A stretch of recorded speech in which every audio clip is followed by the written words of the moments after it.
Pada hari ini, mahasiswi daripada bidang agama Islam didapati kurang memahami tentang tuntutan syariat berkaitan aurat seorang perempuan muslimah. Tuntutan menutup aurat dengan sempurna ini dipandang remeh oleh sekumpulan masyarakat, terutamanya dalam kalangan mahasiswi. Majoriti mahasiswi Muslim pada hari ini hanya memakai pakaian sekadar mengikut fashion peredaran zaman. Seterusnya, kita pergi kepada pernyataan masalah bagi tajuk kajian ini. Secara dasarnya, terdapat 4 pernyataan masalah. Yang pertama, mahasiswi kurang mengambil tahu tentang ilmu dan garis panduan batasan aurat yang telah disyariatkan oleh Islam. Contohnya, situasi di mana segelintir mahasiswi hanya memakai pakaian yang menutup aurat ketika menghadiri majlis formal seperti kelas kuliah. Akan tetapi, tidak berpakaian sopan atau menutup aurat secara sempurna apabila berada di luar kelas kuliah. Yang kedua, mahasiswi tidak mengamalkan dan melaksanakan tuntutan penutupan aurat mengikut perspektif Islam.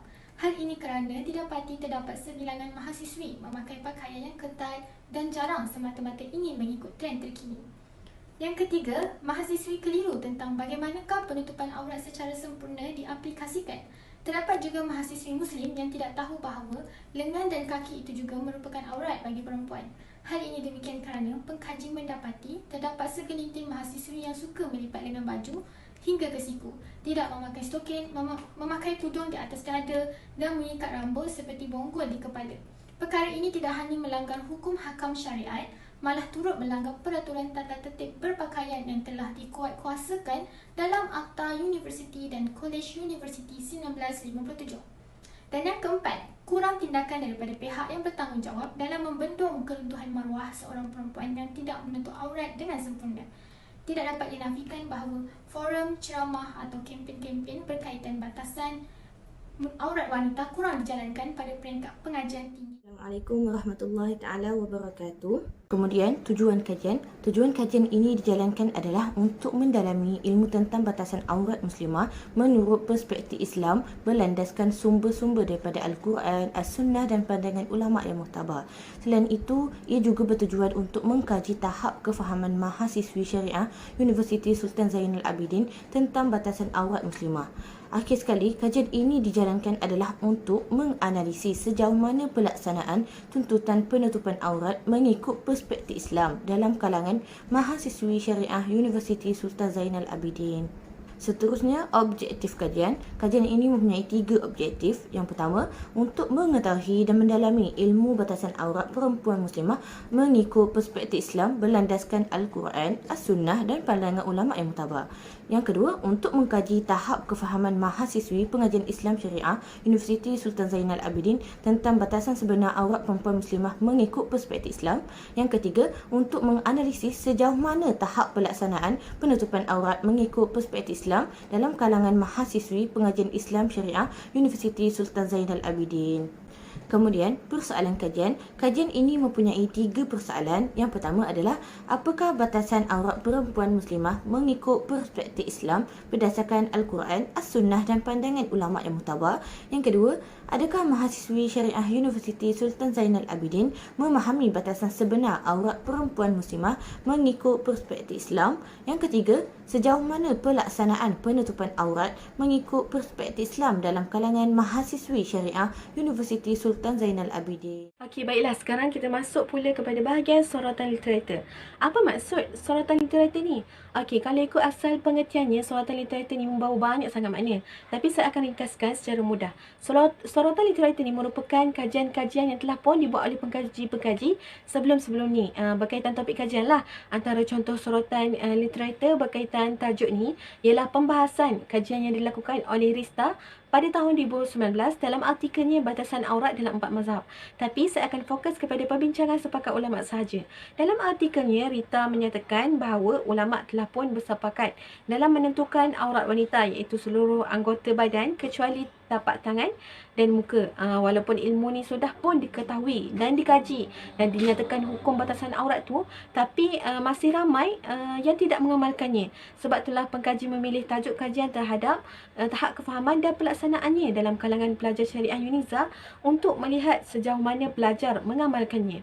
Okey, itulah sedikit sebanyak berkaitan sorotan literatur. Kita masuk pula bahagian reka bentuk kajian. Kajian yang dijalankan oleh pengkaji adalah kajian yang berbentuk penyelidikan kuantitatif di mana pengkaji memilih kajian tinjauan yang merupakan salah satu antara reka bentuk bagi penyelidikan kuantitatif. Kajian tinjauan ini digunakan untuk mendapatkan persepsi menyeluruh daripada sesuatu populasi. Lokasi kajian adalah bertempat di Universiti Sultan Zainal Abidin. Universiti ini terletak di Negeri Terengganu Darul Iman, di dalam daerah Kuala Nerus, Terengganu. Populasi kajian yang dipilih oleh pengkaji pula adalah terdiri daripada mahasiswi Syariah Universiti Sultan Zainal Abidin yang terdiri daripada mahasiswi diploma dan degree dalam bidang pengajian Islam Syariah. Okey, saiz sampel yang digunakan oleh pengkaji dalam kajian ini adalah terdiri daripada 331 orang mahasiswi Syariah UNIZA yang telah dipilih secara rawak daripada jumlah sebenar iaitu seramai 2,400 orang mahasiswi dalam lokasi UNIZA tu. Teknik persampelan yang dilakukan bagi kajian ini adalah pemilihan responden secara rawak bagi menjawab maklum balas soal selidik. Pengkaji turut menggunakan borang soal selidik jenis tertutup bagi memudahkan responden memilih jawapan yang sedia ada. Okey, setakat itu sajalah perkongsian saya. Assalamualaikum warahmatullahi wabarakatuh. Assalamualaikum warahmatullahi wabarakatuh. Seterusnya dalam tata cara pemerolehan data, pengkaji memulakan kajian dengan kajian perpustakaan seperti mengkaji kitab-kitab surah dan muktabar, buku-buku ilmiah dan jurnal serta pandangan pengarang ulama yang sakit berkenaan tajuk ini. Selain itu, pengkaji juga memanfaatkan teknologi terkini dengan perisian beralih dengan melayari laman sesawang bagi mendapatkan data yang sahih. Seterusnya, pengkaji juga memperolehi data melalui maklum balas daripada borang soal selidik yang diedarkan kepada responden. Borang soal selidik ini terbahagi kepada 3 bahagian iaitu bahagian A mengandungi soalan berkaitan tentang demografi responden seperti umur, taraf pendidikan dan status diri. Manakala bahagian B pula merangkumi soalan yang berkaitan objektif kedua iaitu mengenai kefahaman tentang batasan aurat perempuan Muslimah menurut perspektif Islam. Seterusnya, bagi bahagian C pula, soalan yang berkaitan dengan objektif yang ketiga iaitu untuk mengenal pasti sejauh mana pelaksanaan tuntutan penutupan aurat dalam kalangan mahasiswi Syariah UNIZA. Manakala tata cara penganalisisan data pula adalah ianya sangat penting kepada suatu kajian bagi memudahkan pengkaji untuk mengira, memeriksa, merumus serta membuat kajian atau kesimpulan terhadap data yang diperolehi.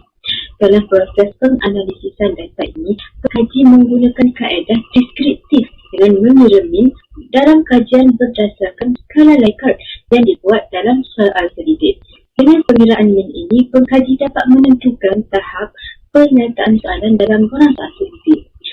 Akhir sekali, pengkaji akan menukarkan data-data yang diperolehi dalam bentuk graf dan chart diagram. Sekian sahaja daripada kami.